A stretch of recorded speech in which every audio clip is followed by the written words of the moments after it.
Straight to the point.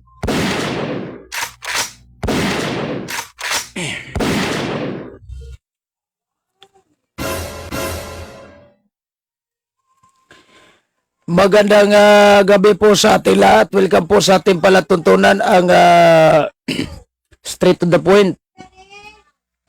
Muli po makakasama to yung lingkod Brad Eugene Gapo, Defensor Katoliko. At sa pagkakataong ito ay pag-uusapan natin yung caption natin ha. Meron tayong nakita medyo I don't know kung ilang taon na siguro to sa reels niya. Hindi ko alam. So pag-uusapan natin tong isang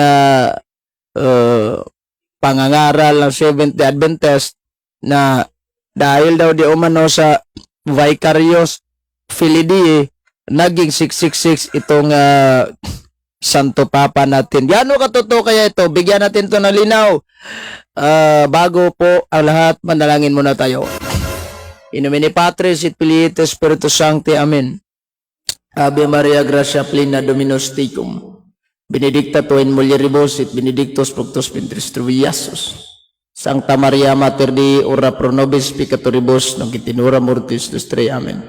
Gloria Patri, Filii et Spiritus Sancti, sicut erat in principio et nunc et semper in saecula saeculorum. Amen. In nomine Patris et Filii et Spiritus Sancti. Amen. Straight to the point.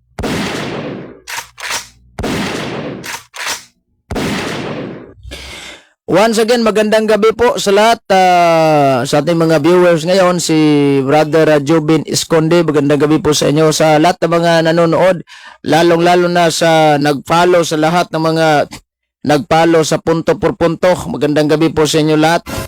Diyan kay Reverend Father Darwin Gitganot sa kanyang mga kasamaan. At magandang gabi rin na pakisubscribe sa ating YouTube channel, Lakbay Katoliko TV. Meron tayong programa pag umaga. Bisaya, o yun, baka tayo pag Bisaya. Dito, Tagalog muna tayo dahil po ay mayroon tayong mga kapatid na hindi nakakaunawa ng Bisaya, kaya ginawa natin itong Tagalog version. Minsan most on our live here is commentary, but mayroong mga apologetic na halo. Ito po yung natin, ibahin natin ito. Kung mayroong nagtanong ng formal na tanong, we have to answer that one informalan. Pero kapag philosophy yung mga pilosopo, yung mga tira ninyo, ay nagiging pilosopo din tayo sa pagsagot. Good evening bro, Eugene Gapo, si Brother Rakal Escobidor, Jerry Mike, at saka si Noah Masibay. Magandang gabi brother, magandang gabi sa kay John Gwen Abo. Sa lahat mga nag-view sa ating live ngayon, magandang gabi po sa inyo lahat. Sino ba ito? Yung may mga sa lahat ng mga nag-views, salamat sa ating mga viewers na kunti. Okay, oras po natin 36 minutes, so 37 o'clock in the evening. Straight to the point.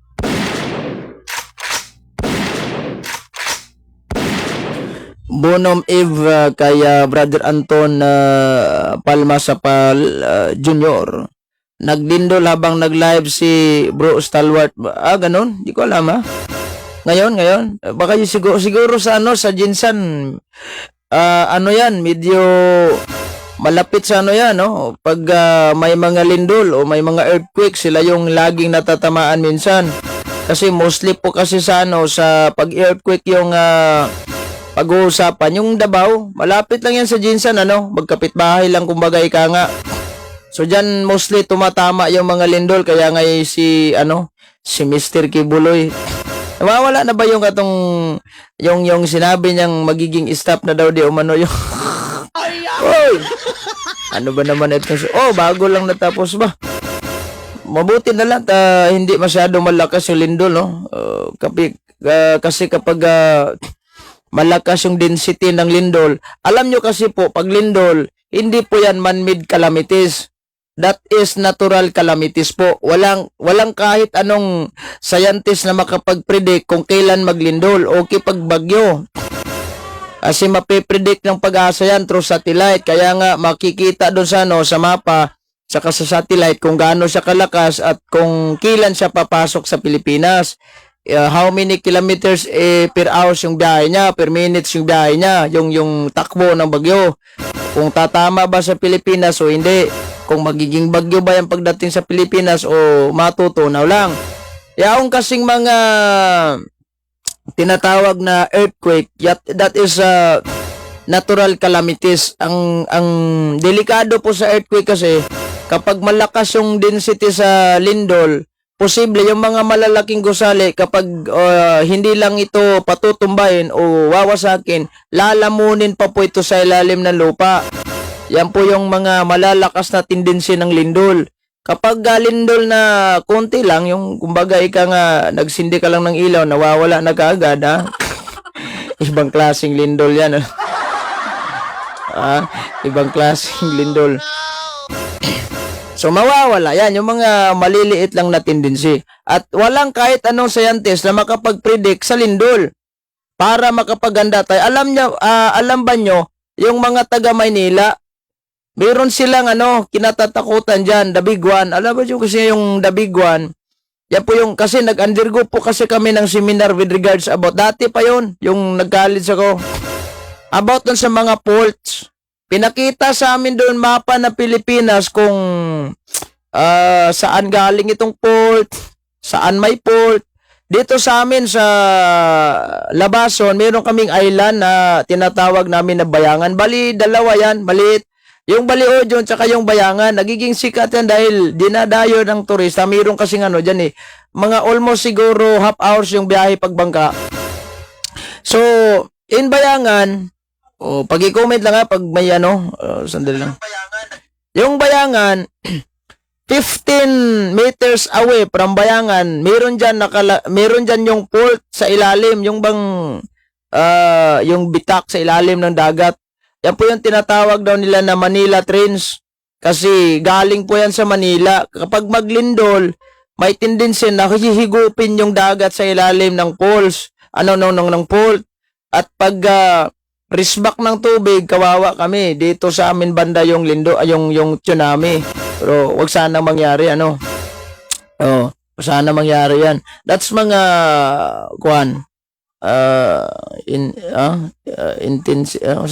intensity. Ayun ba yung sa pronunciation? Hindi ko alam kasi hindi naman ako P-box. Hindi naman ako expert with regards about lindol. Pagpasensyahan na lang muna yung mga pronunciation natin na medyo nagkautal-utal. Ang hirap kasi kapag hindi tayo scientist, wala ting alam. Wala ting alam. Anyway, dumako na po tayo sa sa issue ng Seventh-day Adventist, at bago ko po ito iparirinig sa inyo yung isang babaeng si Anne Marie Valiente. Sa po siyang I think African po ito kasi maitim na babae. African po itong mga lahi nila Yung patong kasi po yung kanyang reels is the name of the best Adventist second coming. Tignan natin itong yung mismong reels niya. Hindi naman natin hindi naman ito forward. Ayan i-connect muna natin sa ayan, para marinig sa mga karamihan. I-close muna natin tong reels niya para para ma-play natin to ng buong buo. At tignan natin tong ano ba ito? Yung reels po ng Seventh-day Adventist. Tignan ko ito. Tignan natin to. I-play natin tong tawag nito. Yung sinasabi niyang Vicarious Filii Dei daw di umano. It is the official title of the office that the Pope holds. Vicarious Filii Dei means... Okay lang. Iulit muna natin to pagkatapos. Anyway, konti lang naman to reels niya. Of the Son of God or substitute Christ, which is really Antichrist.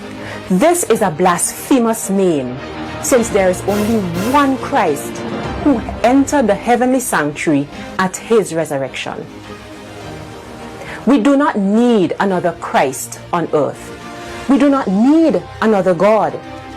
Psalm chapter 86 and verse 10 tells us God alone is God. He alone is the Holy Father and must be worshipped and exalted. Not a pope, not Satan. Join us for more. Join us on Telegram, Thusia SDA Global Sentinel. And get this book on Amazon, The Global Sunday Law by Nyron Medina.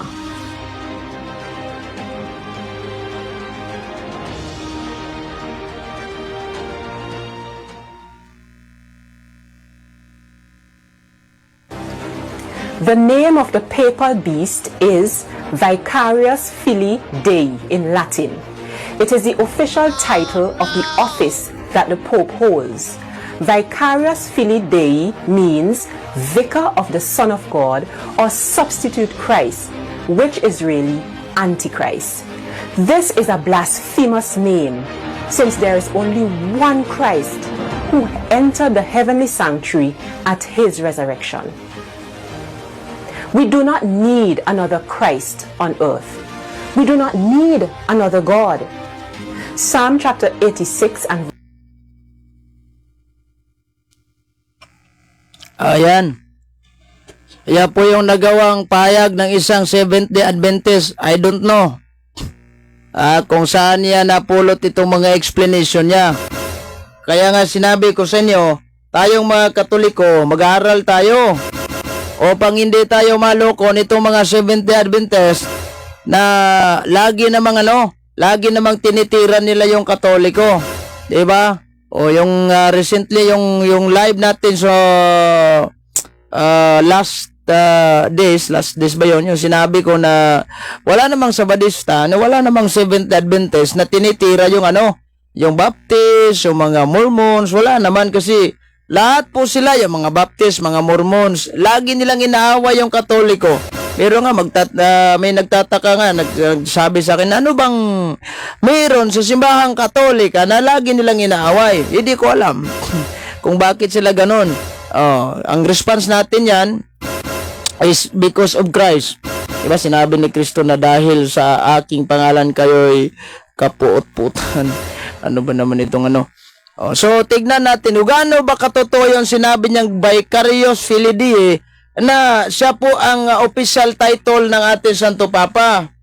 Alam niya siguro nito ng mga viewers natin kasi mostly marami na po mga Catholic faith defender na yung mga Catholic apologists na nagbigay liwanag ng ganitong klaseng issue. Pero sa atin mostly commentary po yung labas natin dito. Yan.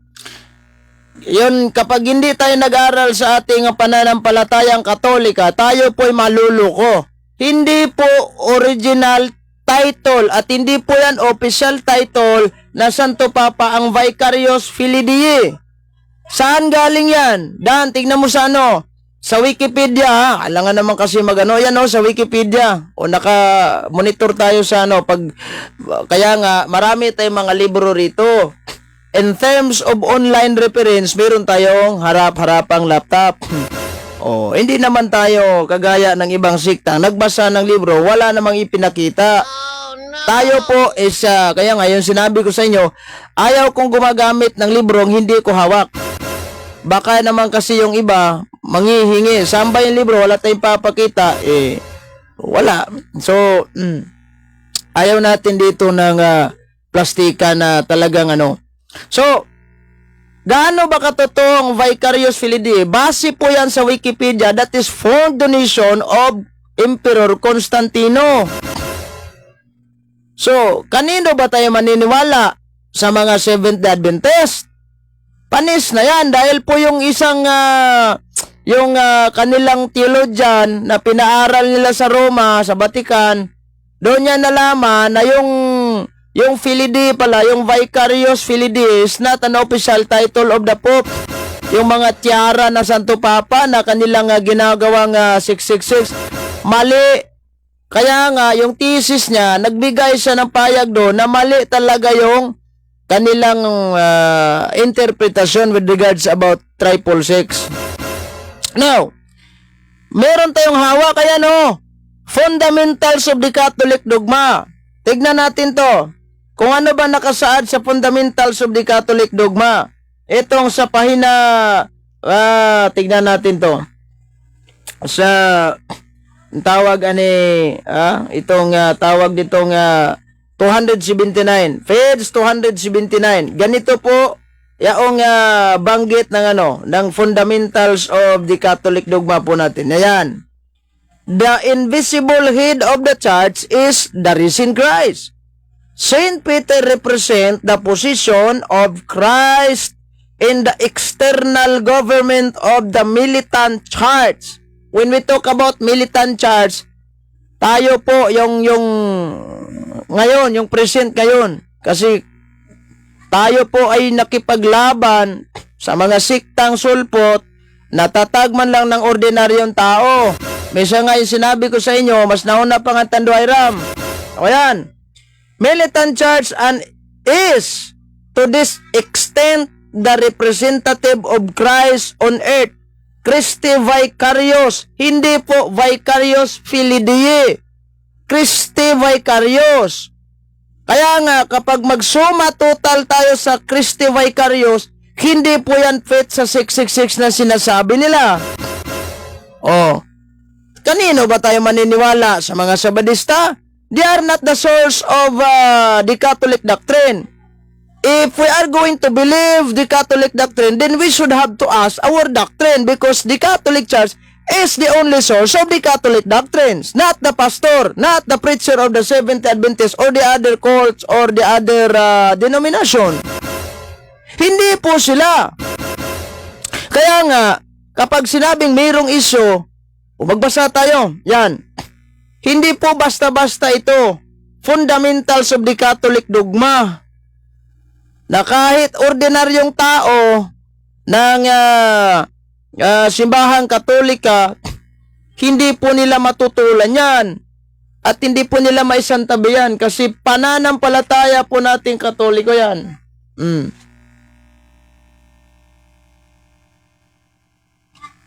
Yeah. So, dapat alam ng mga Seventh Adventist yan. Vicarious filii. Ngayon, sino ba itong yung katupara? Kung tignan natin yung, tignan natin yung Biblia. Ako meron akong hawak na Biblia. Hindi lang, kasi kapag magbigay tayo ng komentaryo regarding about that kind of issues, mostly kasi hindi tayo gumagamit ng mga Bibliang Katoliko. Kasi baka sabihin ng mga ibang sikta, normal yan. Pabor sa inyo del Katoliko po yan. So mostly gumagamit tayo ng mga Protestant translation. Kaya nga sa likod ko, mayroon tayong almost 80 plus, I think, kung hindi ko nagkakamali, 80 plus translations of the Bible hawak natin ngayon. Dahil kapag manghingi ng letra por letra ito mga kapatid natin kulang ng kaalaman, meron tayong maipakita. Sa Katoliko, walang problema yan. Dahil kapag basahan mo lang ng isang sitas, ayos na yan, sasaludo na yan sa atin. Ito kasi mga nagsusulputan, gusto talagang letra por letra ay makikita sa Biblia. Anong nangyari sa inyo? Straight to the point.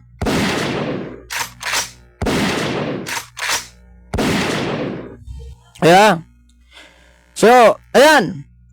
Ano bang banggit sa Biblia? Kapag mag-aral tayo ng Biblia, dapat mag-follow tayo sa mga footnote. Ano ba gaano ba ka-importante itong footnote? Ito po yung mga pahayag, official pahayag po ng ating mga Bible scholar o yung mga nag-translate, yung mga tawag nito, yung may akda sa, yung translator, ika nga. Yun, sa mga The Voice Bible, tignan natin to. Pa-shout out boss from Cagayan de Oro. God bless the Catholic Faith Defender from Cagayan. Salamat po sa inyo sa inyong walang sawang pagsubaybay sa ating live ngayon. Straight to the point. Salamat nga pala sa lahat ng mga nanonood natin ngayon. Good Ebs. Oy, good Ebs rin. Ano ba itong Sige pa rin na chat. Okay. Sandali lang sapaw kasi itong mayroong mag-chat sa aking Facebook. Malayo na to cellphone natin para hindi maskuhan. Shout out boss from Cagayan de Oro. From Vivat Jesus si Cabanyero. Sa lahat ng mga Knight of Columbus, Vivat Jesus po sa inyong lahat. Kamusta po kayo? Anong kuhan po kayo, sir? Kasi ako is fourth degree na po ako sa Knight of Columbus Council number 17367. Anong council po kayo, sir? Brad, anong council?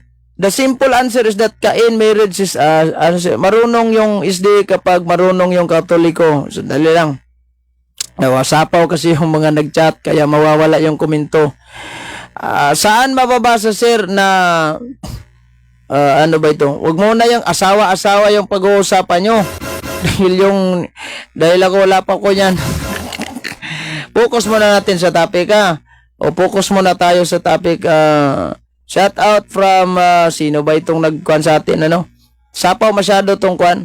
Good evening, watching from Davao City at saka itong si ako bro, Council 1386 mabuti. Ayos yan. Ayos na bro, kay Tagalog para maraming ma-trigger na Team Dragon. Lagi naman lang silang natitrigger kung ano-ano na nga binabato nila sa Katoliko, wala namang katotohanan.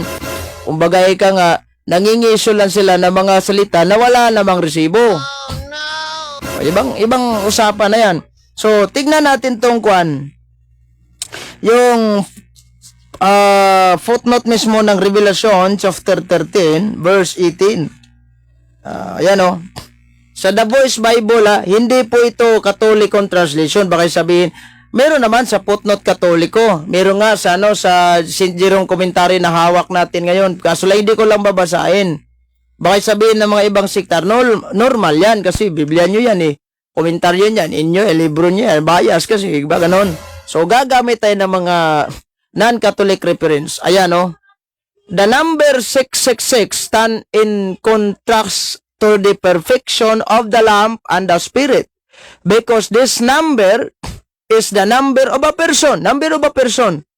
Readers have tried to pin down the identity of this person throughout history. In John's day, the name and title Nero Caesar was a likely candidate for the best because Nero persecuted and executed believers, demanding obedience and even worship. Kaya nga, sa kapanahonan ni Nero, kapag hindi ka sumasamba kay Nero, patayng bata ka. Alam nyo ba kung bakit maraming mga Kristiyanong pinapatay sa kapanahonan ng mga persecution? Dahil yung mga emperor dati, they are demanding for themselves sa kanila mismong sarili na sila po'y dapat sambahin. Dapat talagang paniniwalaan yung Diyos nila na pinaniwalaan nila. Yung mga Greek mythology. Magbasa ka ng libro ng Greek mythology. Maraming mga goddess doon, mga Greek god sa mga sa mga Roman. Alam ba ninyo, mas marami pa nga yung Roman god kaysa Egyptian god. Marami pa yan.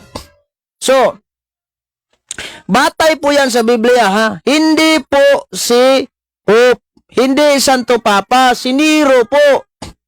Yung pinipoint out po ni San Juan.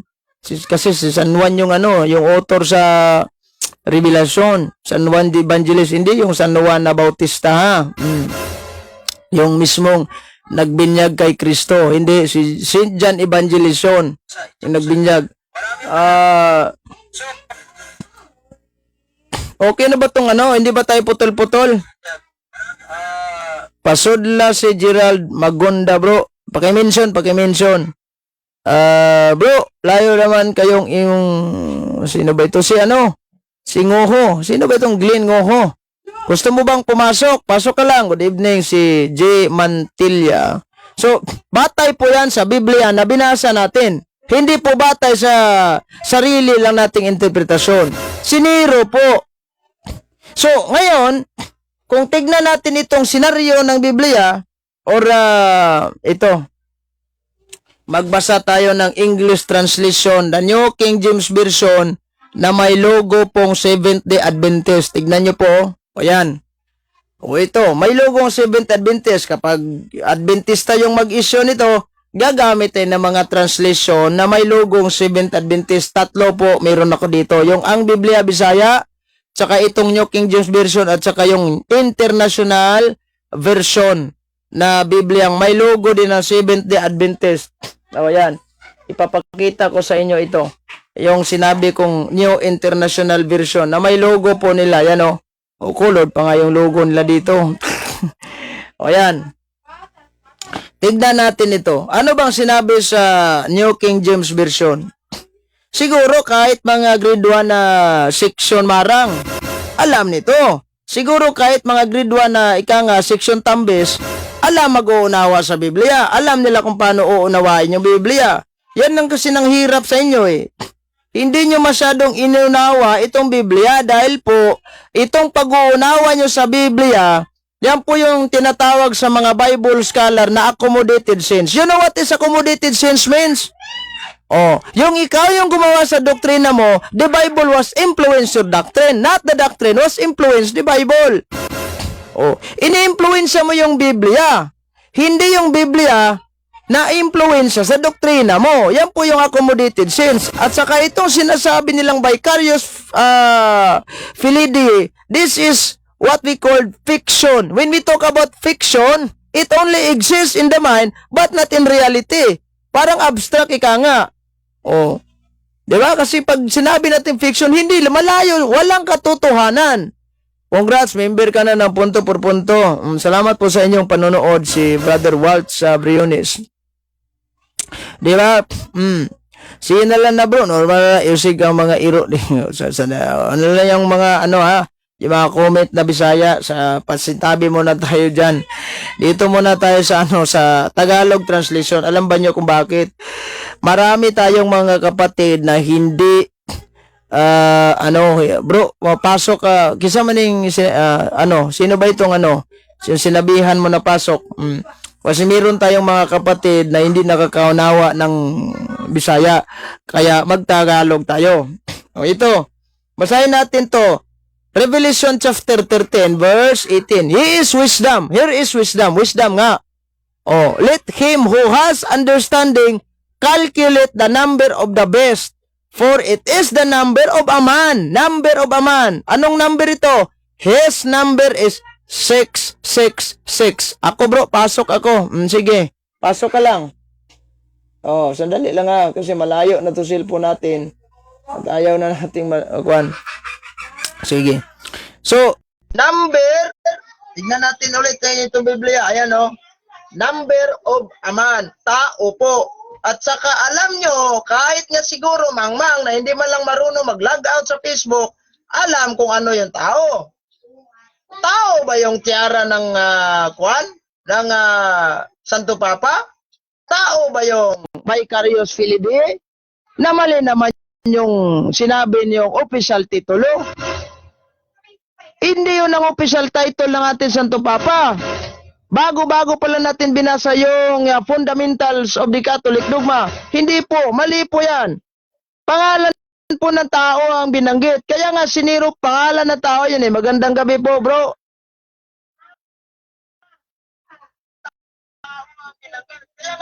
Bro, magandang gabi bro. Nawawala tuloy itong signal siguro, problema mo yung signal. Kasi magkuhan ka ulit, yung signal mo dapat, para hindi tayo putol-putol. So, pangalan ng tao ang binanggit. Di ba? So, kung alam ba niyo ang Simbahang Katolika, tayo pong Simbahang Katolika, hindi po tayo ignorante kapag mag-aral. Ako, mostly, marami po akong document dito. Isa na itong hawak ko. The World Almanac and Book of Facts. Mayroon tayong tinatawag na chronological list of Pope. Pag sinabi natin chronological list of Pope, mga listahan po ito na Santo Papa na mula kay Pedro hanggang kay Pope Francis. Pangilan na po ito si Pope Francis? Oh, di ba? Si Pope Francis po ay isang nahalal po na Santo Papa. Basahin muna natin dito. Ayan o. Tignan natin ito. Ayan. German born si Pope Francis. Oh, ayan. Pope Francis was born George Mario Bergoglio in Buenos Aires, Argentina, December 17, 1936. Kailan po ito naging tawag nito? Ayan. Hindi ko alam kung anong nangyari itong sa mga Seventh Adventist. Ayan. Pope Francis. 2013 siya nagiging Santo Papa. Nahalal po ng Santo Papa. Siya po kapalit niya, ni Pope Benedict XVI. Ayan, Born, a German born, Pope Benedict XVI, yung yumao natin Santo Papa. Formerly Cardinal Joseph Ratzinger, who was elected in April 2005, resigned effective February 28, 2013. Sitting his age 85 and declining health, assuming in the title of Supreme Pontiff. O hindi po Vicarious Filii, yung sinabi ng mga Seventh Adventist. So ang kapalit po ni Pope Benedict XVI, si Pope Francis po. Ngayon, pangalan ng tao, si Pope Francis, sino ba yung pangalan niya? Base dito George Mario Bergoglio. O, di ba? Sino ba namang ito, challenge ko sa inyo to mga Seventh Adventist. Kahit wala akong pera, sige, challenge natin to. Total, sa bagay, mahilig naman kayo ng pustahan. Diba, nagkakalat pa nga sa social media ito mga Seventh Adventist na magbigay daw sila ng $10,000. Oh no! $10,000.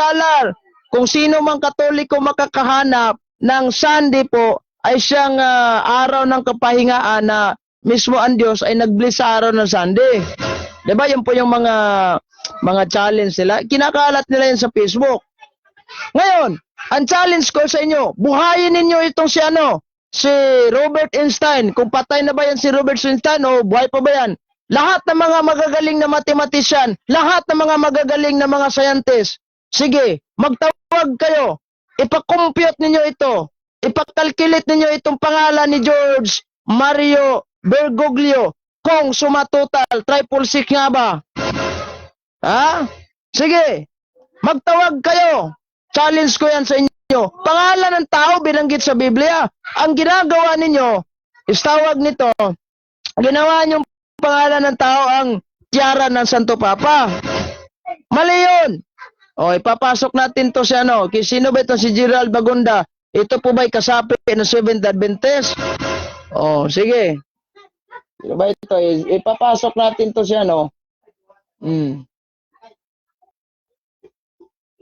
Ayan. I-accept mo lang Ito si Baka gusto ito ng gusto mo magtanong, walang problema. Tanong ka lang ng magtanong.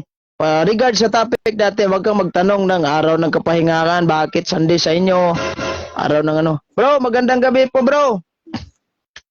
Bro, magandang gabi. Magandang gabi din.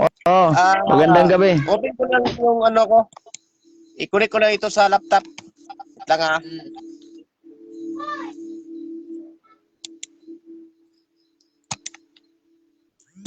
I-add natin itong si, ano ba ito? Bro, kapasok ka ba si... sige, kumakain pa daw siya. Iba yung term dragon, magbasa na referensya, bro. Haka-haka, tumutumo. Walang librong pinakita. Yan nga, nagtataka ako dun sa may pumasok na Seventh Adventist. Saan ba yung Biblia mong Latina Vulgata? Ayan, pinakita lang niya ng konti na parang basahan. At saka, nung binasa na niya, ibang content. Hindi Latina Vulgata yun. Sige. Ano ba yung bro? Ano yung maisir mo patungkol itong issue na Seventh Adventist na ito pong itong tiara na Santo Papa, ginawa na nilang pangalan ng Santo Papa para magiging faith day umano sa 666. Oh no!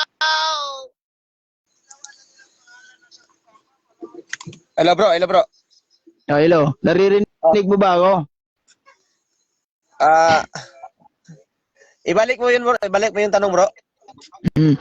Ano bang masasabi mo tungkol sa mga ngaral ng Adventista? Itong isang babae na nakita ko sa reels niya na ang Vicarious Filii sa po 666 at yan po yung mismong katuparan sa sinabi sa Revelation chapter 13 verse 18 na may tatlong sais. Ano ba ito? Bro, nakita ko yun sa reels mo kanina bro. Yung migra. Yung migra. Yan. Migra, oo.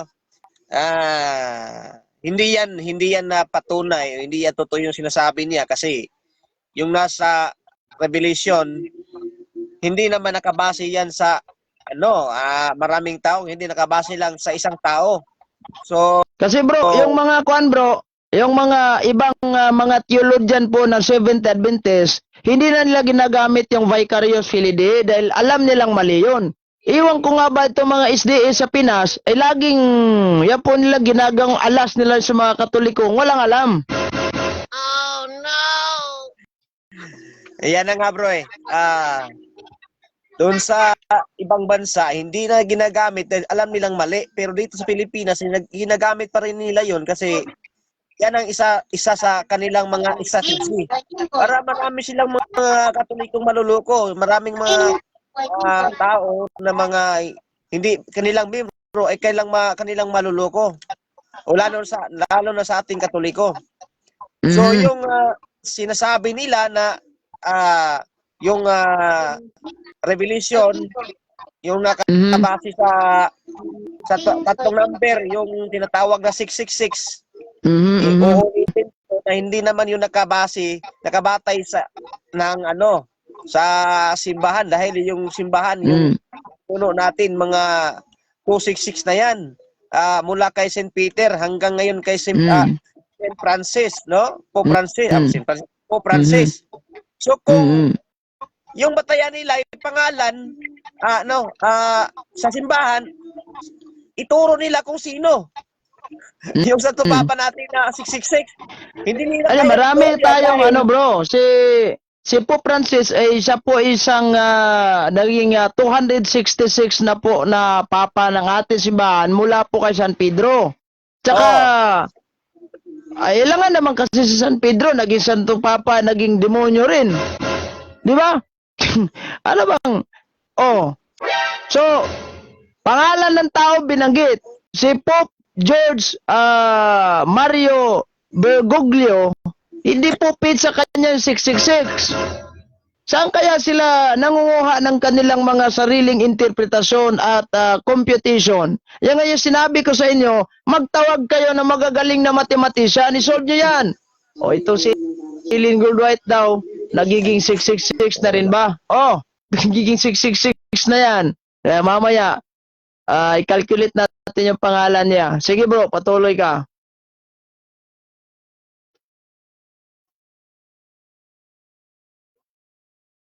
Nawawala yung signal niya, no? Bro, mangutan, magtanong ako. Anong tanong mo? Si magkaiba yon. Magkaiba. Kasi yung iba po na binanggit sa Old Testament, may iba naman. Pero ngayon, sa New Testament, si Mother Mary is the new iba. Isa pong bagong iba. Kaya nga kung babaliktarin mo yung iba, nagiging ave na yan. Diba? Yung sa Genesis Kapitulo 3, versikulo 15, chapter 3, verse 15, na mag-aawa yung babae at saka yung dragon. Sino ba yun? Hanggang ngayon, di ba, inaway din ng dragon ang babae. Brad, kanino ba yung, kaya nga, masasabi natin na doon sa Genesis 3:15, may dalawa pong team. May dalawa po yung Team Maria at saka yung team demonyo. Ewan ko kung sinong nangangaway kay Mother Mary. Sila yung team demonyo. Hindi po tayo. Hindi po tayo. Straight to the point.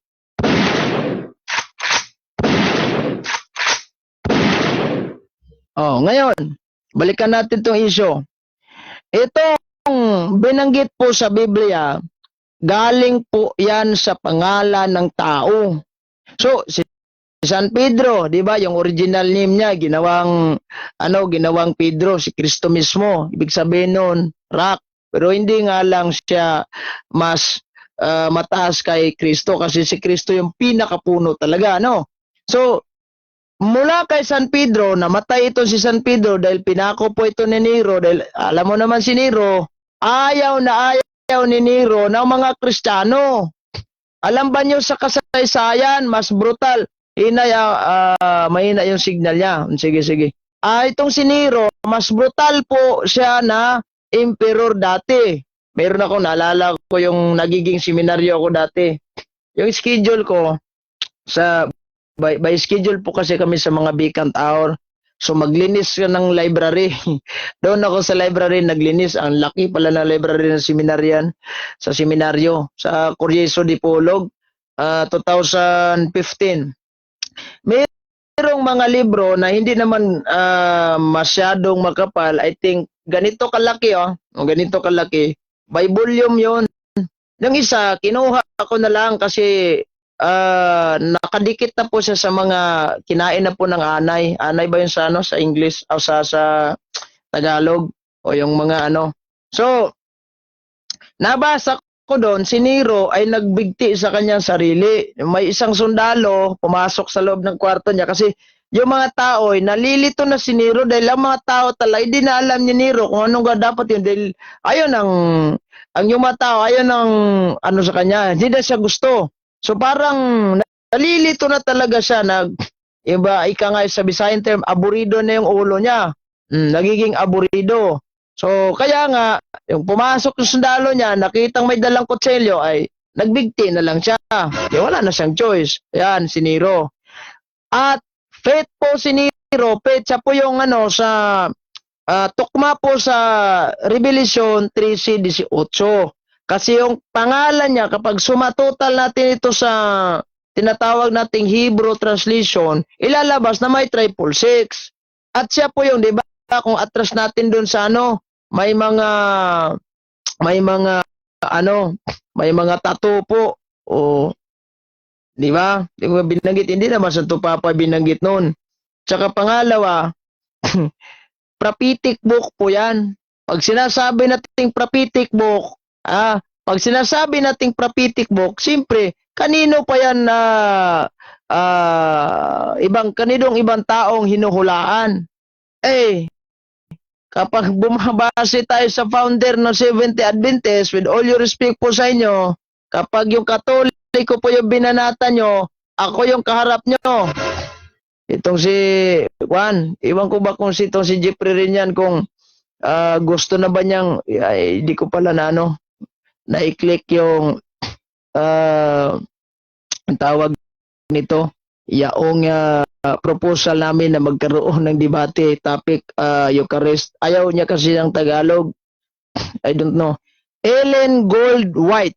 'Di ba ito yung pangalan ng founder ng Seventh-day Adventist Church? Ellen Goldwhite. Anong sinasabi sa pag kinocompute natin ito sa Roman numerals kasi linaw talaga na sinasabi sa sa King James Version na may logong Sabadista. Ayan babasahin natin to ulit. Yan. Ito ayan. Here is wisdom. Let him who has understanding calculate the number for the best, for it is of the best, for it is the number of a man. His number is 666. Di ba kapag sinasabi natin na ang tawag nito, itong number of a man, siyempre batay tayo sa numero ng tao. Makabatay tayo sa numero ng tao. At alalahanin nyo na ang tinatawag nito, ang nature po sa isang diablo, kasi ang binabatayan dyan is diablo Hahanapin muna natin itong Tagalog translation sa Biblia. Ayan. Ang nature po niyan, magandang balita, Biblia ang binasa natin na ang nature po ng diablo, nasa Pahayag 3:6. Ano po binanggit dito? Yan, malinaw. Nilapastangan nga niya ang Diyos, ang pangalan ng Diyos, ang tahanan ng Diyos, at ang lahat ng nakatira doon. Ngayon, kapag Santo Papa po ang may katuparan sa 666, ang may siyang tawag nito sa Tagalog, nagiging sintro or nagiging siya nga, yung 666, sino ba kay Santo Papang ginagawang nilapastangan yung langit? Yan yung nature niya. Ayan. Nilapastangan niya ang Diyos. At lahat, wala namang Santo Papang siyang nagiging nilapastangan niya yung Diyos. Lahat ng mga nakatira sa Diyos, wala. Sino ito? Di Seventh Adventist ang nagiging, siyang naglapastangan ng Diyos. Dahil unang-una, in the first place, kung hindi nyo alam, itong translation ng Bisaya sa ang Biblia po na Seventh-day Adventist, ang ginamit po nila dito instead of Yahweh is Jehovah. Maling-mali na pangalan ng Diyos Ama. Hindi ba yung magiging lapastang blasphemy po yan siguro, yung ibahin mo yung pangalan ng Diyos. Kaya nga nasabi ko doon sa may isang Seventh-day Adventist, si Bulawan, pumasok siya sa live ko. At sinabi ko sa kanya, kayo po ba ay sumunod sa 10 utos? Sabi niya, yes, sumunod ako sa 10 utos. Unang utos, first commandments, wag kang magkaroon ng ibang Diyos, liban sa akin. Totoo, sinunod mo ba ito? Sinunod. Yan po yung sabi niya, sinunod ko yan. Sige, sinunod mo. Itong translation na Bisayan, translation, yan ang Biblia. Ito po ba ay tunay na pangalan ng Diyos? Itong term Jehovah na ginamit nyo? Sabi niya, hindi po yan tunay. Pwede ibang Diyos yan, nilapastangan nyo sa pag-iba ng pangalan niya. Di ba, kayo yung, ang tawag nito, kayo yung pinaka tamang-tama talaga doon sa Biblia. Ngayon, dito tayo, pangalan ng tao sinabi sa Biblia, name of a man. Ito, Eileen Goldwhite. Sumatotal natin yan. Ang E po sa Roman numerals, wala po, zero balance yan. Walang walang, ang tawag nito, walang value yan sa Roman numerals. Nag-aaral naman tayo ng mga ganon dahil education graduate po tayo. Kaya nga yung mga Seventh Adventist, in terms of grammatically, hindi po ako ignorante noon. Yung ginamit nila na Malakias 2:8 di umano, nasabi nila, ay lahat na pala ng yung mga pari nyo, tarantado pala lumabas po sa katotohanan yan Malakias 2:8. Hindi lang nila alam yung grammatically speaking. Kaya nga in terms of grammatically speaking, hindi nyo po ako maluloko. Anong gusto nyo, grammar? Meron akong grammar dito. Pinakasimple grammar yan. Pinag-aralan namin yan. Eileen Goldwhite, wala. Walang, yung literary, wala yan. Yung il naman, sa Roman numerals, 50 po yung equivalent niya. Sige, total, 2 il Diba sa Eileen, 2 il yan. So, 50 again. Itong E naman, wala. Zero balance. Itong E naman, zero balance rin. Zero balance. Pangalan ng tao binanggit sa King James Version na, edi mag-compute tayo. So, suma total, kasi 2 lang yung il nila, 50 plus 50 ilan? 100. Bubo ako sa mata. 100 yun. Sige, meron na tayong 100. Next, sumatotal na rin natin yung yung middle name. Isa naman yung sa surname niya, yun po yung surname ng asawa niyang si Joseph, si James White. Kasi mag-asawa po ito si Joseph Bates, kasama nila sa founder yun. Kaya ngayon binanggit sa kanilang libro na Seventh Adventist Belief, one of the founder of the Seventh Adventist Church, kasi po 4 po yung founders nila, yung nagtayo. Isa sa mga nagtatag ng Iglesia Adventista si Eileen Goldwhite. Sino ba ito kasama nila? Kahit nga si Google alam, Joseph Bates, itong si J.N. Andrews, itong si James White, at saka itong si Eileen Goldwhite. Sa 4 po na binanggit ni Google at sa mga ibang source, malinaw, walang Hesukristo po.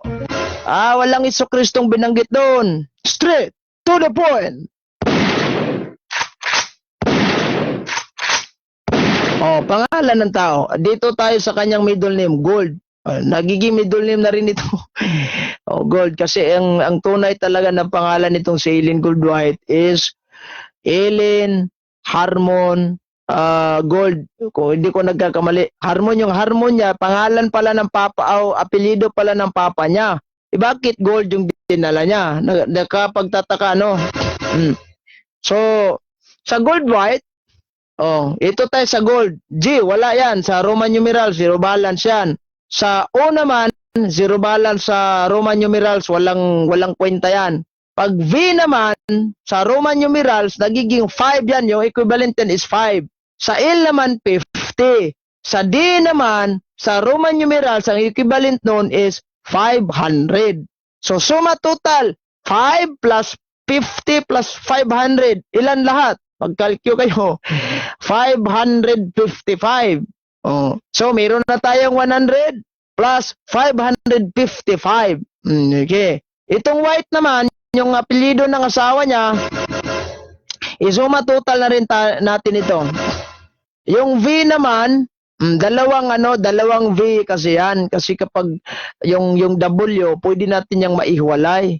Yeah, pwede natin maihiwalay in terms of computation. Kaya nga, pag sinabi nating Roman numerals, dalawa na yan, magiging dalawa na yan.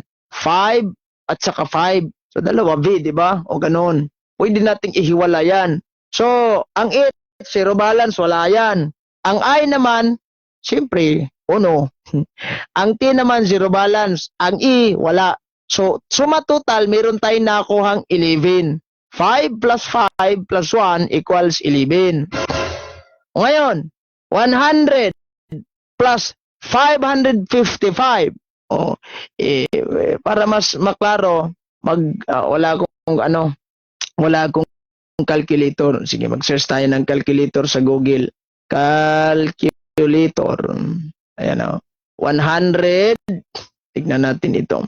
100 plus 555 plus 11 equals 666 po yung lumabas.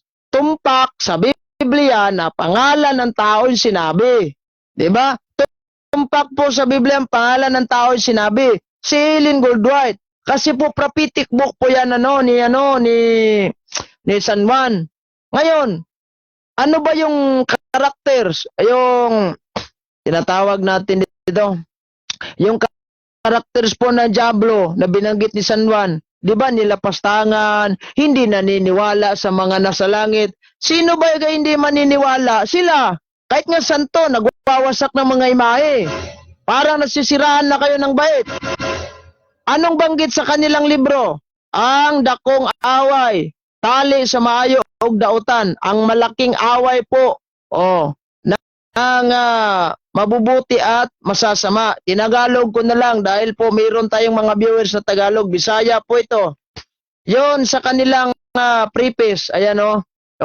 Panimula, kumbaga sa Tagalog. Pasiuna tawag nito in Bisayan. Ayan. Bisayan ito. Babasahin ko ito sa Bisayan at i-translate natin ito sa Tagalog. Kay daghang baka kong mga manalagna nga manungha sa kalibutan. Unang Juan 4:1, hinoon lakip na si Ellen White. Sa mga Tagalog na hindi nakakaintindi ng Bisaya, tatagalogin natin to. Ayan o. Maraming mga sandali lang. Naghahang tong natin. Okay. Maraming mga huwad na mga ngaral. Huwad na mga propita. Malalagna, propita, di ba? Maraming mga huwad na mga propita na magsidatingan sa sanlibutan. Unang 1, chapter 4, verse 1. Babasahin natin ito muna. Itong unang 1, chapter 4, verse 1. Sa tawag nito magandang balita, Biblia. Kung ano sinabi ni San Juan. Unang 1, chapter 4, verse 1. Mga minamahal, huwag ninyong paniwalaan ang bawat nagsasabing nasa kanilang espiritu. Sa halip na subukin ninyo sila upang malalaman kung talagang mula sa Diyos ang espiritong nasa kanila, sapagkat marami ng huwad na propeta sa mundong ito. Hindi lang huwad na propeta, mga ngaral pa nga yung iba. Tinuturuan tayo ng mali. Pagka-master yun ni Pastor Gapo, I'm not a pastor. In the first place, kung pastor ka sa simbahan nyo, hindi po ko tumatawag sa'yo ng pastor. Dahil in the first place, hindi ka po pastor ko at hindi po ko karniro mo. Hindi ako tupa mo. Diba? Alalanin mo yan. Dapat tandaan yan. Ayong mga Katoliko, Brad, si pastor. Huwag kayo tumawag na pastor. Bakit? O panya ba tayo? Siya bang pastor natin? Hindi. O yan. Hinoon, lakip na si Ellen White. Kasali na itong si Ellen White. Aba. Oh, no! Hindi ka ba kayo nagtataka nito? Kawawa naman. Hindi po ko may sabi, akda nyo, libro nyo ito eh. Dapat kasi kayo maniniwala ka sa mga libro nyo. Alam ba nyo, payo ko lang sa iyo mga Seventh Adventist, magbasa kayo ng sarili nyong libro. Huwag na lang kayo nang magbasa ng librong Katoliko. Sa bagay, di naman kayo maniniwala nun. Magbasa kayo ng sarili nyong libro. Dahil sa pagbabasa nyo ng sarili nyong libro, diyan yung maunawaan yung mga katotohanan. Kaya alam nyo ba kung bakit nagsialisan na yung mga Seventh Adventist sa inyo? Dahil mali yung aral nyo. Ay yung sinusunod nyo, bro, oy si Brad Paul, gao ba? Madyang gabi o magandang gabi sa inyo. O, kaya nga, nagtataka nga ako sa inyo, di naman kayo Hudyo. Ha? O, sunod na sunod kayo sa mga Hudyo. Oh, no! Ano bang connection nyo sa mga Hudyo? Mismo nga yung mga Israelita, no, yung mga apostol, wala, nagseparate na nga sila sa mga Hudyo, sa mga Israel. O, basahin natin tong ano, yung Seventh Day Adventist belief ng Sabadista. Pagpasensyahan na muna tayo ha. Dahil minsan kasi may nagsabi sa akin, ba't Sabadista tinitira nyo? Ito, arason. Kung maghinto na kayo sa paninira ng Katoliko, maghinto rin ako sa paninira ninyo. Masuportado pa kami sa mga Seventh Adventist kung tinuro nyo sa mga tao ay yung mga tinatawag natin na magandang kalooban, magiging mabuti yung mga tao, magiging malapit sa Diyos yung mga tao yan. Pero the fact na tinitira yung Katoliko, titirahin yung Katoliko, magtutuos tayo. Ha? Magtutuos tayo kapag tirahin yung Katoliko. Straight to the point.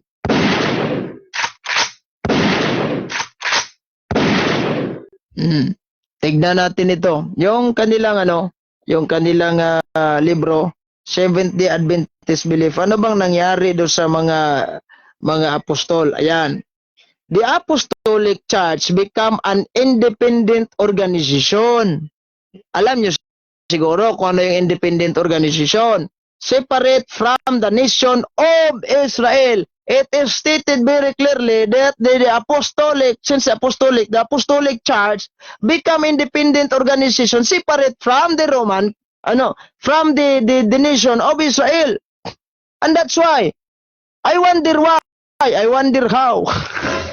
Bakit kayo sunod ng sunod? You are following the rules of Judaism, and yet you're not Judaism. Hindi kayo Judaism. Si Kristo, Brad, Hudyo yan. Yes. Wala namang tutol dyan.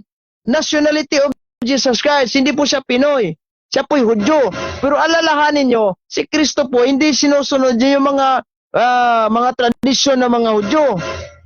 Yung mga aral ng mga Hudyo. In fact, sinira pa nga niya yung Sabat.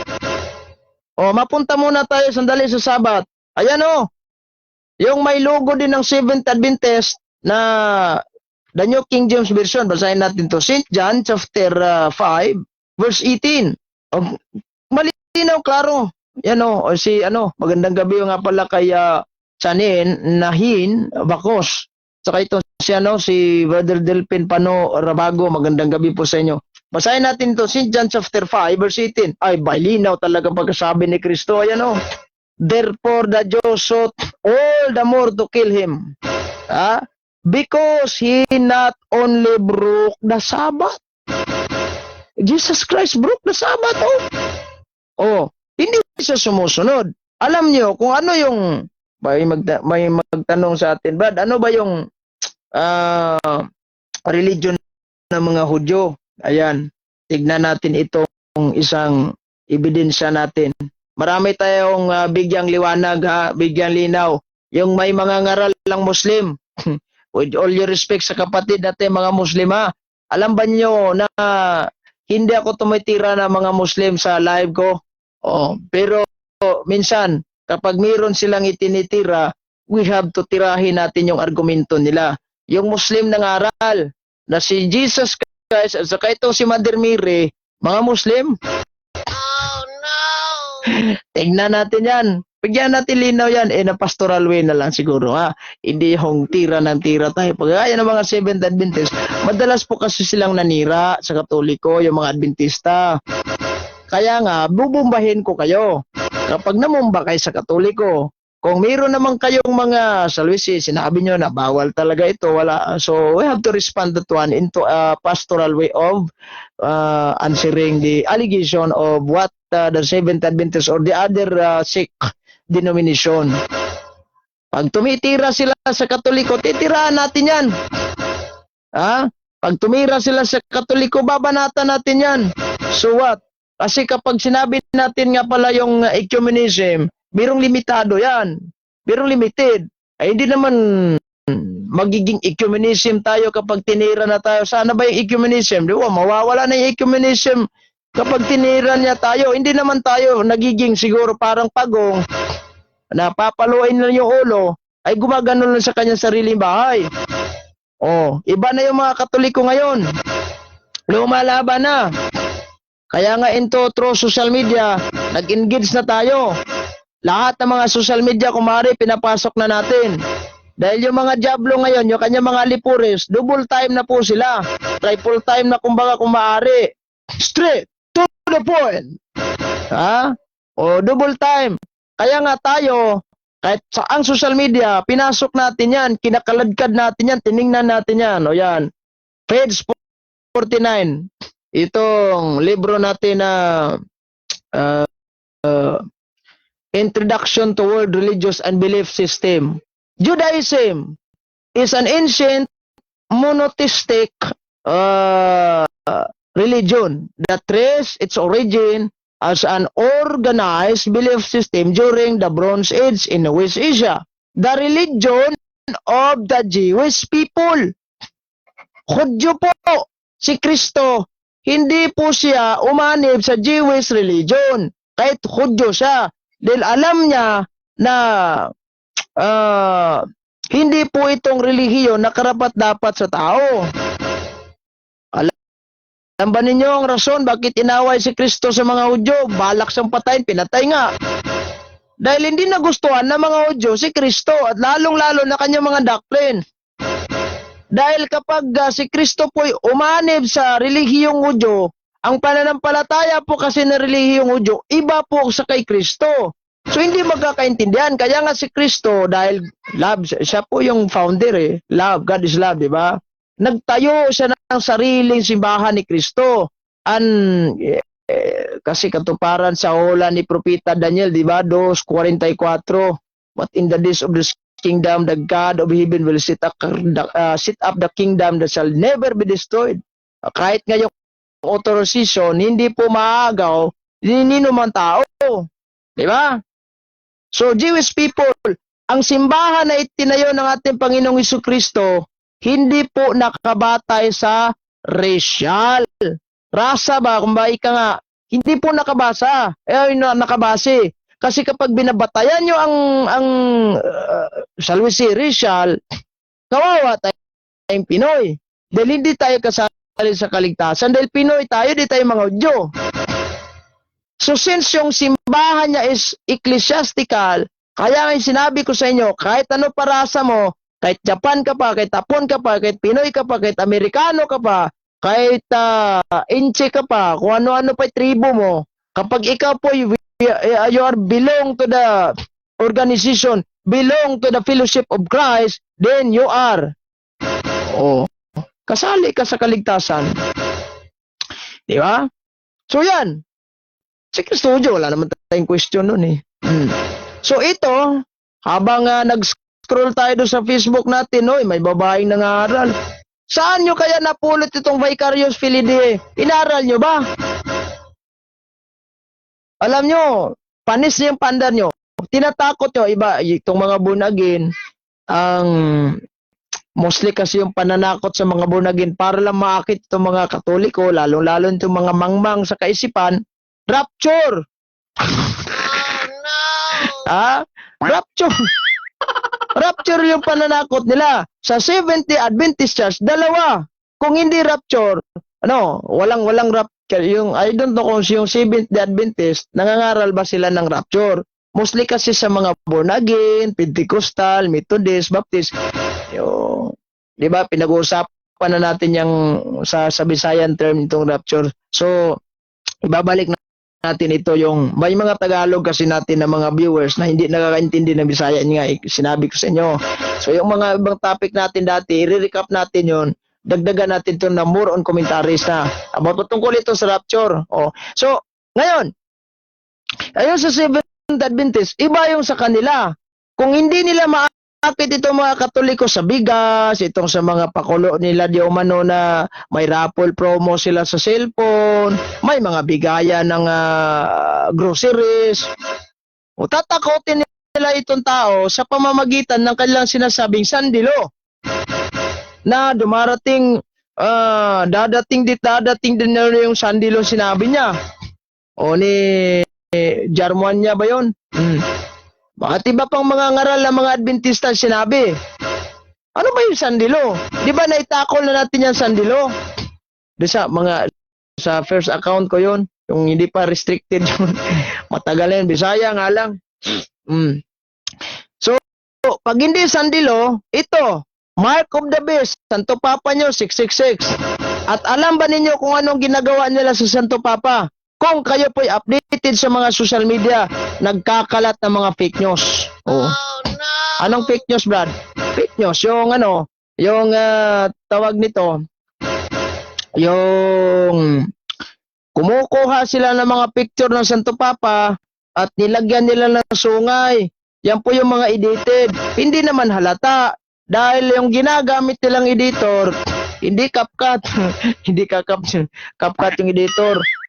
Adobe Photoshop yan. Kung hindi man lang Adobe Photoshop, yung pisap.com at saka yung mga ibang mga editor. Pero sure ako, pisap. At yung pisap kasi nakatry ako sa pisap, hindi naman siya gaanong perfect.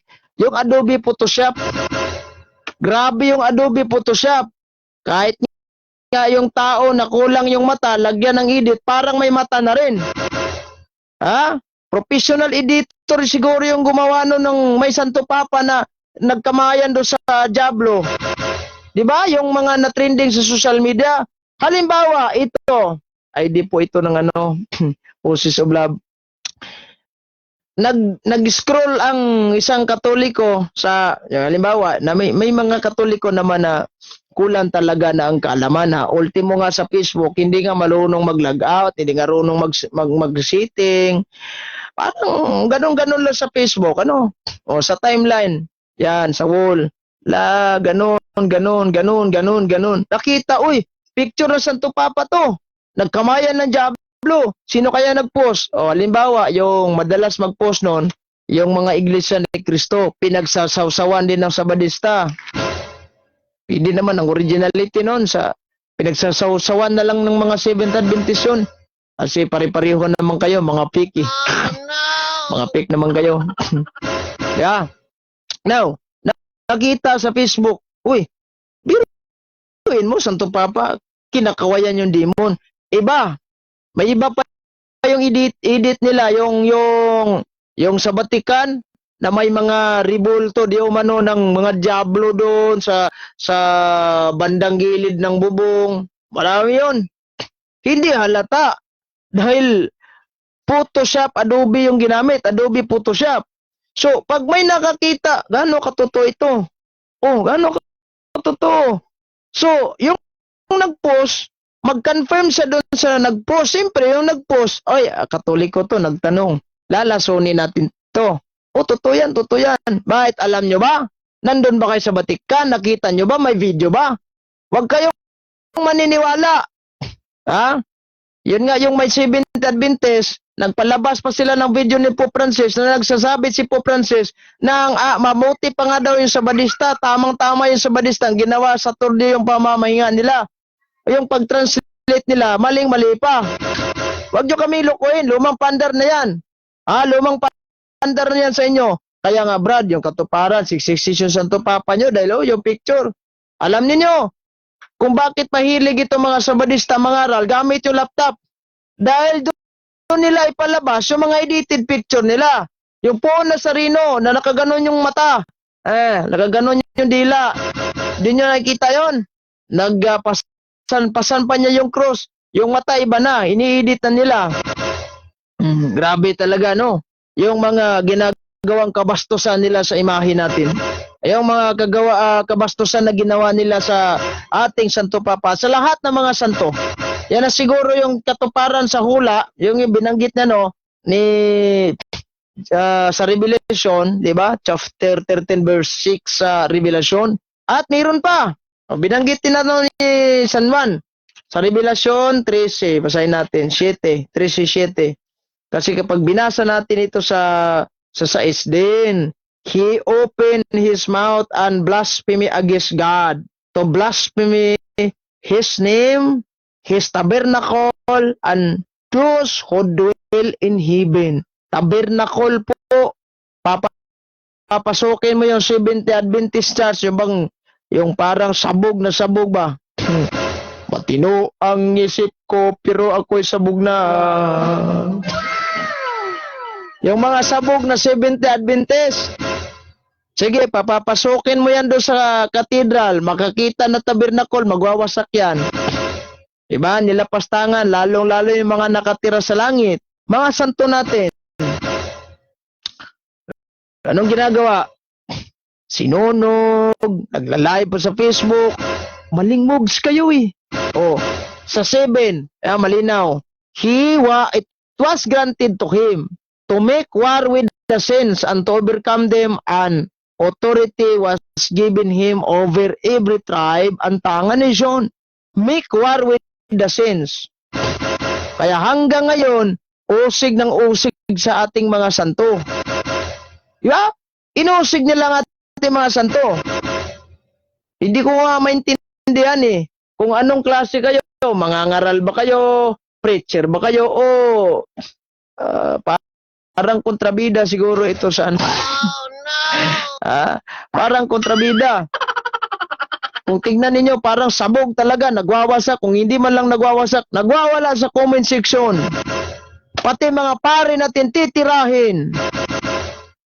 Tignan natin sa susunod na episode natin yan. Kanino ba talaga sumasangguni yung tao? Sa mga pastor ba ng ibang sikta o sa mga pare? At lilinawin natin yung Episo 4:11, madalas gamitin ng mga ibang sikta yun kasi nakabanggit pastor. Sus, naku naman in Visayan term siguro yung mga madalas banggitin sa Tagalog. Sus ko Ginoo. Di ba kayo nagtaka nun? Kaya nga yung sinabi sa mga ngaral ng Seventh Adventist Vicarious Filii Dei, hindi po mali po yan dahil hindi po yan official titulo ng ating Santo Papa. Kaya nga pag sumatutal natin ang Vicarious Filii Dei, hindi po yan tumpak sa Biblia. Yung Vicarious Christi naman, kapag tignan natin yan, yung total talaga doon sa Vicarious Christi, 214 lang yan. Tsaka paano nagiging pangalan ng tao itong tiara? Tiara ng ng Santo Papa. Paano naging sinabi pa, wala naman Brad, hindi naman pwede mapalitan ng ating Panginoong Jesucristo. Brad, bakit pinalitan pa nyo ng Santo Papa? Sino ba kay Santo Papa nagsabi na ako ang Diyos? Ako yung kapalit kay Kristo bilang Diyos? Wala naman. Binanggit nga dito sa sa 2 Corinthians chapter 2, chapter 5, verse 20. Sinabi malinaw ang pagkabanggit ni sa translation na Bisayan, kapuli ni Kristo. Dito sa sa Tagalog, tingnan natin ito. Chapter 5, verse 20. Ayan. Kung gayon, mga embahador kami nakahalili kay Kristo na para bang nakikiusap ang Diyos sa pamamagitan namin. Bilang mga kahalili ni Kristo, nakikiusap kami. Sa English translation po, embahador. Embahador. Ang ginamit kong Biblia, tawag nito, translation po ito, ang bagong sanlibutan salin ng banal na kasulatan, ng Jehovah's Witnesses. Ayan, dalawa ito. Tatlo yung English ko doon. Yung translation ng Jehovah's Witnesses. Kaya nga, pag Jehovah yung katunggali ko sa debate, gagamitan ko ng Jehovah Witnesses sa Biblia. Meron naman tayong translation sa Biblia, marami. Kung gusto siyang naghahanap ng Trinity. O, di ba? Yung sa Seventh Adventist naman, meron tayo. Tatlo ito na may lugong Sabadista. So, paano yan?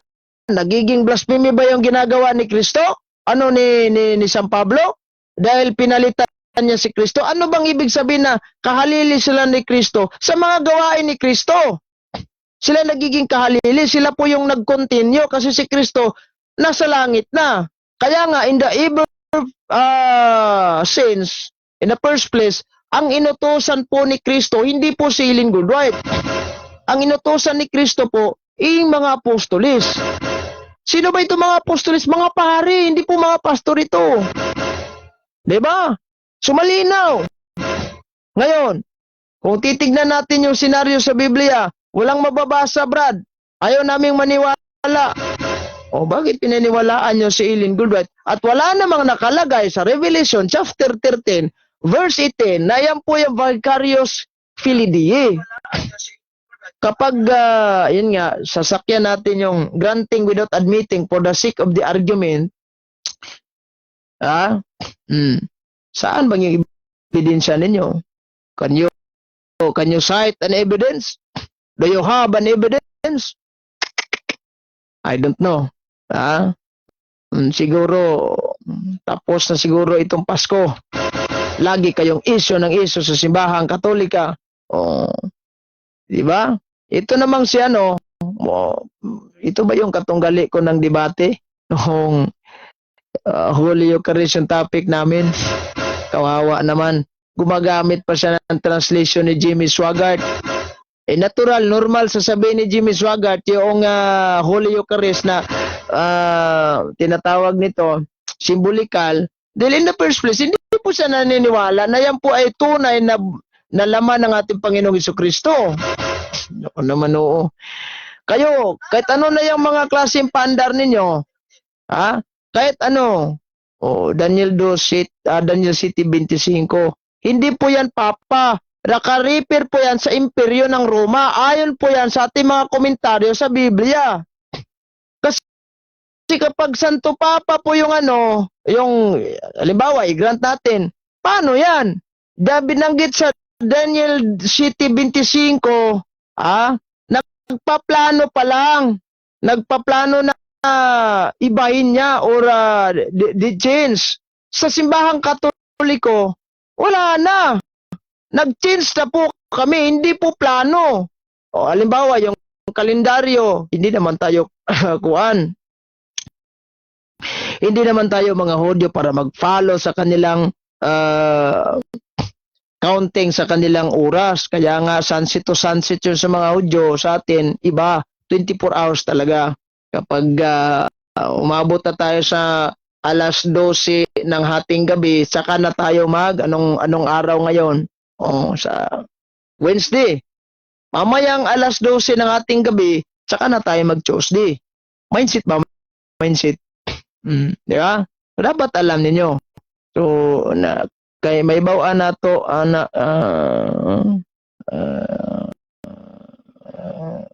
papel presensya ng Diyos ang magkipag salita sa matag puso sa mani. Taas ang komento mo. Hindi man yan tanong. Kwan yan. Video parang siguro nagbigay ka ng payag. Bro, pag Pasko na dapat, hindi sila tatanggap ng 30 months pay. Iwan ko nga ba. Itong 13 months pay, ito po siyempre, kapag ayaw maniniwala ng Pasko, di wag na lang. Hindi ko alam itong mga ibang sekta, with all respect po sa kanila.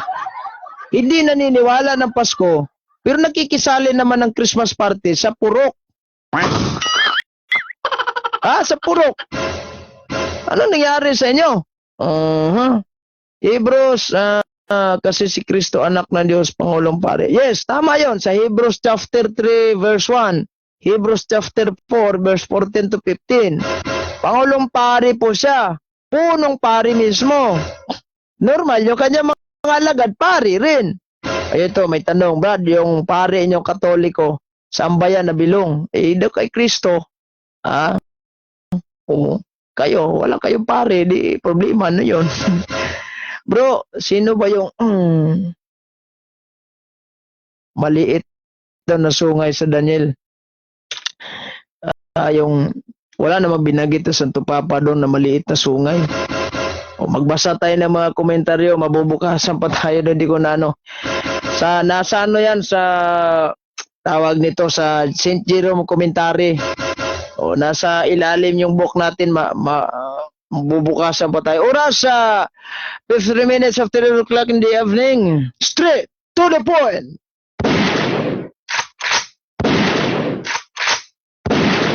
Kaya nga, he will try to change.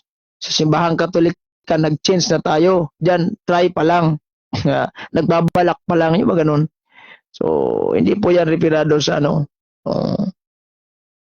Shout out muna natin itong si ano. Sino ba itong mga viewers natin dito? Magandang gabi sa inyo, si John Christian Iragsolis. Magandang gabi po sa inyo lahat. Si Santiago Toledo.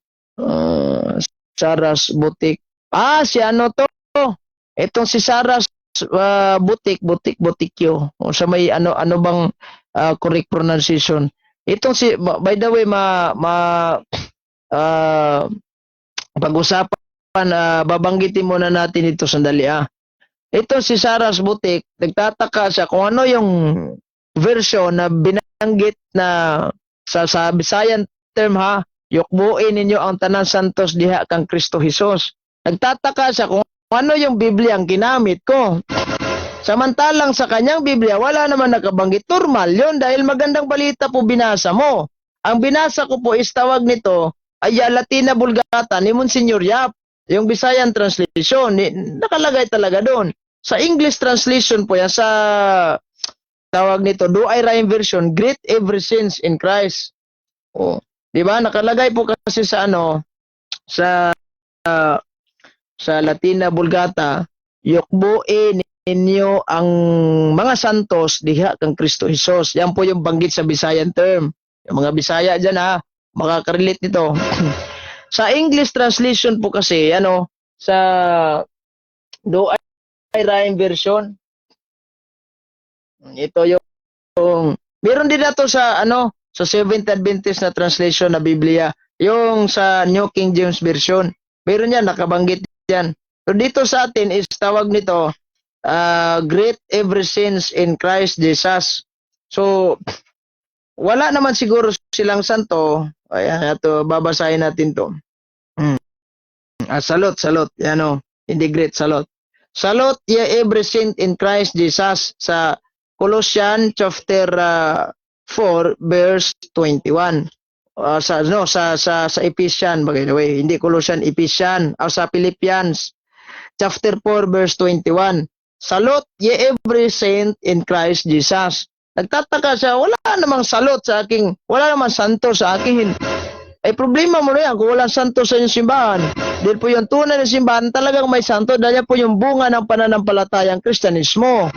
Magandang gabi po kay Brother Eddie Igira. Ayan nga, sa sobrang inggit nila sa ating Santo Papa, kasi po, ang Santo Papa po kasi, alang-alang sa mga hindi nakakaalam, yan po yung, ang tawag nito, successor of Saint Peter the Apostle. Siya po yung pinakaunang Santo Papa sa simbahang Katolika. Di ba? So, kaya nga, ang simbahang Katolika, hanggang ngayon, mayroon tayong tinatawag na apostolic succession in line with Saint Peter, the first bishop of Rome.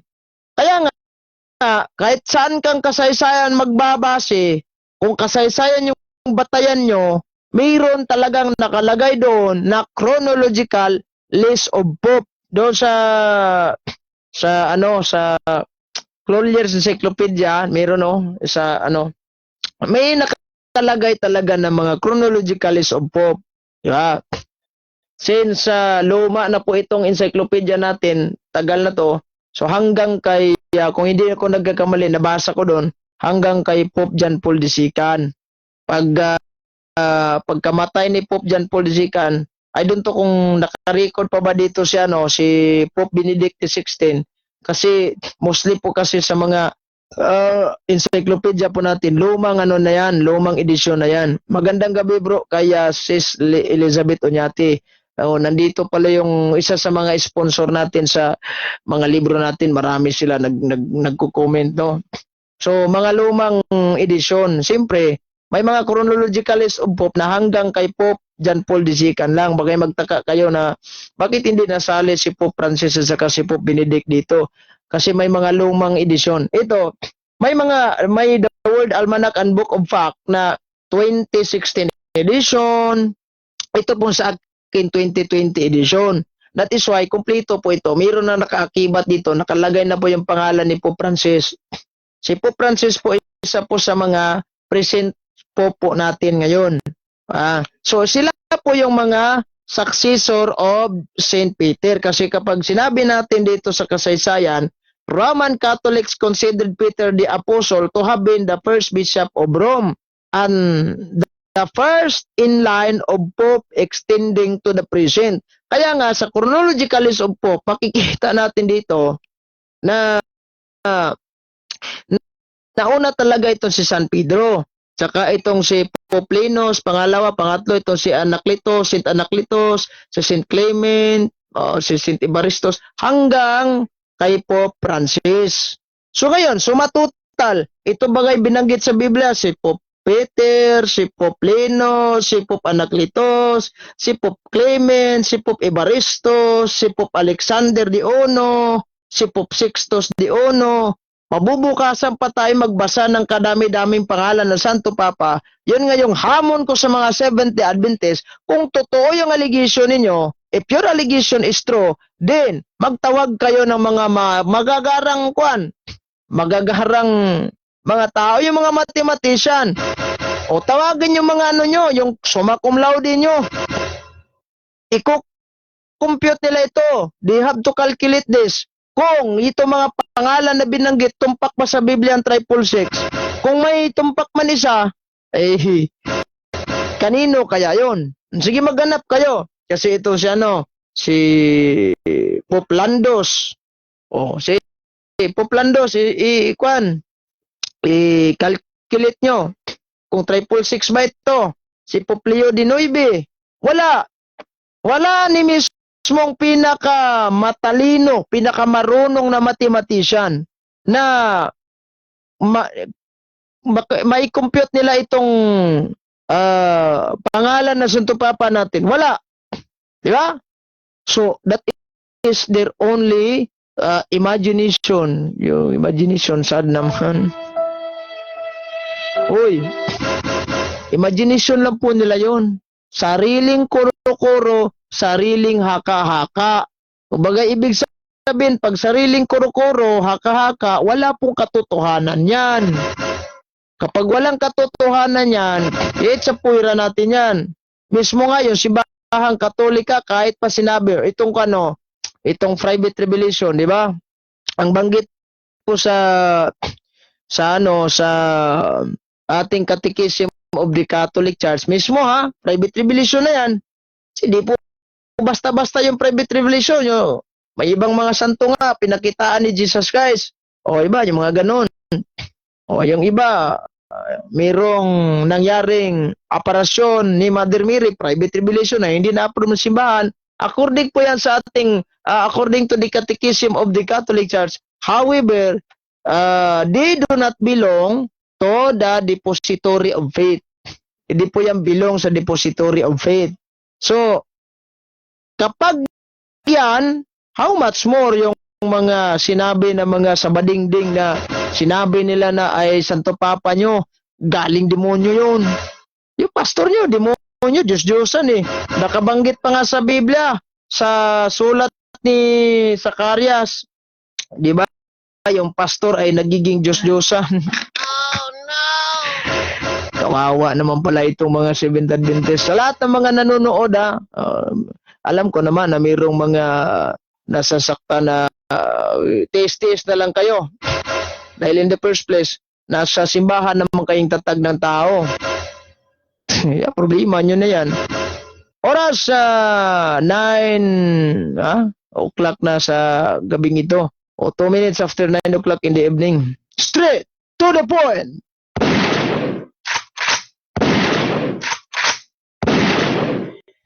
Wala na po tayong sapat na oras hanggang sa susunod muli. Ito yung lingkod Brad Eugene Gapoy magsasabi po sa inyo. Maraming salamat sa inyong panonood at sa lahat ng mga nanonood dito sa live na ito do sa channel ni Reverend Father Darwin Gitgano sa Punto por Punto. Maraming salamat po sa inyo at kamusta po kayo? Sana'y mag-subscribe kayo sa aking YouTube channel ha. Lakbay Katoliko TV. At kasi ipopost din natin to sa ating channel. Ay meron naman tayong mga viewers doon na gustong manood. So, ayan nga kasi minsan hindi na lang tayo maglagay ng logo doon kasi pag maglagay lang ako ng logo Lakbay Katoliko, kapag mag-edit ako ng video, meron akong i-upload na sasagutin yung mga paratang. Pag live po kasi, i-download ko lang ito at saka i-save ko sa YouTube channel ko para magkalaman naman ng YouTube channel natin na hindi malang umabot ng 1,000 subscriber. Maraming salamat po sa inyong panonood. Hanggang sa susunod muli, ito yung lingkod Brad Eugene Gapoy magsasabi sa inyo. Maraming salamat. God bless. Mag-ingat po kayo lagi.